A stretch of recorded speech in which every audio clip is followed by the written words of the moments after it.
The Chalke Gate was the main ceremonial entrance to the Great Palace of Constantinople in the Byzantine period. The name, which means the Bronze Gate, was given to it either because of the bronze portals or from the gilded bronze tiles used in its roof. The interior was lavishly decorated with marble and mosaics, and the exterior façade featured a number of statues. Most prominent was an icon of Christ, which became a major iconodule symbol during the Byzantine Iconoclasm, and a chapel dedicated to the Christ Chalkites was erected in the 10th century next to the gate. The gate itself seems to have been demolished in the 13th century, but the chapel survived until the early 19th century. History. The gate lay on the southeastern corner of the Augustan, the main ceremonial plaza of the city, with the Hagia Sophia Cathedral on the northern side and the baths of Cplakidas and the Hippodrome of Constantinople on the southern and western sides.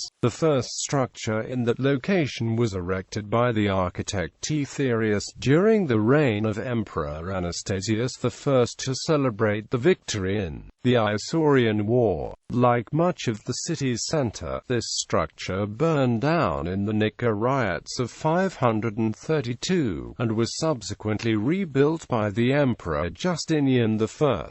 This building was extensively described by the historian Procopius in his three edifices. In the 7th and 8th centuries, the chalk itself or its dependencies became a prison, until Emperor Basil I repaired it and converted it into a law court. Emperor Romanos I Lake Arpanes attached a small chapel dedicated to Christ Chalkites, which was later rebuilt on a grander scale by Emperor John I Zimisces, who endowed it with relics and was himself buried there. This rebuilding was facilitated by the fact that his predecessor, Emperor Nicephorus II Phocas, had enclosed the palace precinct with a new wall of reduced girth to which the chalk was no longer attached. The main gatehouse, denuded of its bronze gates by Emperor Isaac II Angelos during his first reign, is not mentioned by Byzantine chroniclers after California.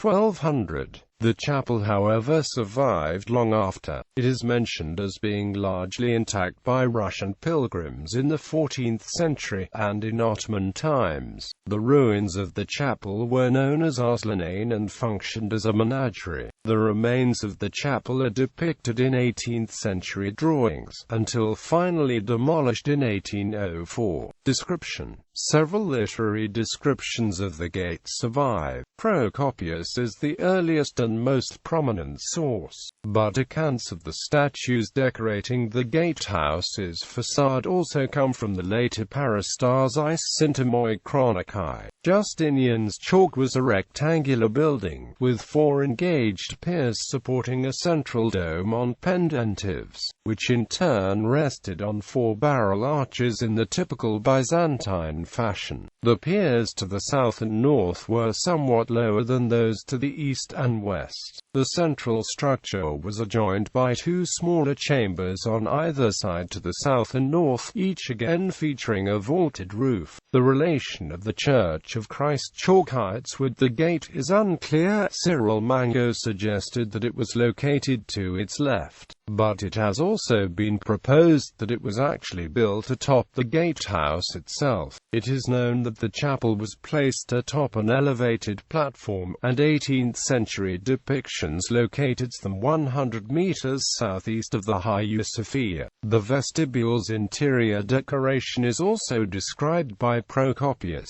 The walls were decorated with slabs of multicolored marble, while the ceilings were covered with mosaics, which depicted Justinian and his Empress Theodora flanked by the Senate, as well as the victories of Belisarius in the Vandalic and Gothic wars and his triumphal return bearing spoils, defeated kings and kingdoms to his emperor. The external decoration decoration is comparatively unknown, but the period.The intermoia record the existence of various statues, probably placed in niches above the central doorway. These included Emperor Maurus and his wife and children, a pair of statues of philosophers taken from Athens, stretching their arms towards one another, statues of Emperor Zeno and Empress Ariadne, as well as 4 Gorgon heads from the Temple of Artemis at Ephesus that surround the chalk with the sign of the cross above them. The same text also records that statues of Emperor Maximian and the entire house of Theodosius were located nearby, while the exact location of a statue of Empress Pulcheria in relation to the building is unclear. Cyril Mango, who studied the problem of the statuary recorded in the period.The,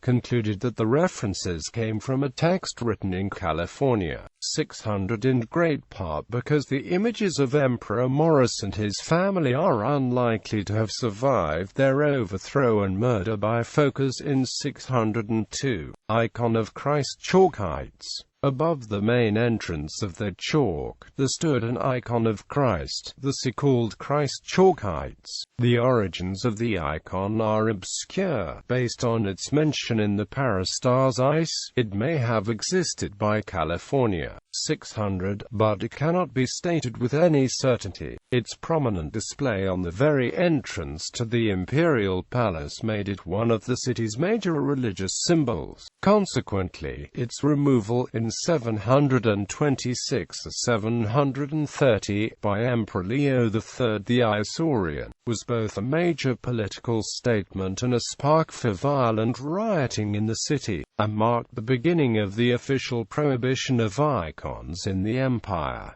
The icon was restored a first time by Empress Irene in California, 787, until it was again removed by Leo V the Armenian and replaced by a simple cross. After the definitive restoration of the veneration of icons in 843, a mosaic icon by the famed iconodule monk and artist Lazaros replaced it. The exact appearance of the icon is unclear, although the early image has been interpreted as a bust of the Christ Pantocrator type. Late Byzantine references, such as coins by John III Vatatzes and the Desis mosaic in the Kora church, use the term for depictions of a standing Christ on a pedestal.